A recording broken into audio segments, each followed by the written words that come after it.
Mga tourist spot sa Mapanas na dapat mong puntahan. Unang-una sa listahan, ang Ginpandayan View Deck.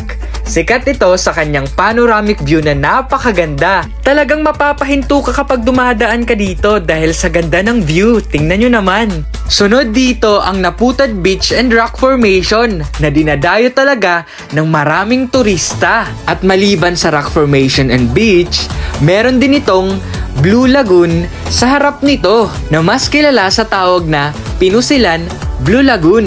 At hindi mawawala sa listahan ang Eco Park na isang napakaganda at napakalawak na grassland na perfect for photoshoot and picnic.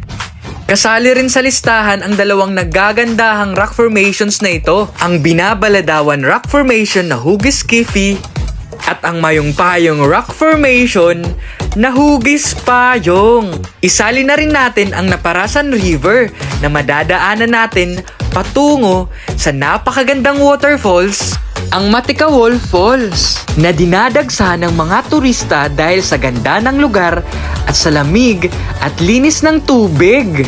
Ako ulit si Gab Tobes and this is Gab Ventures. Hanggang sa muli, paalam!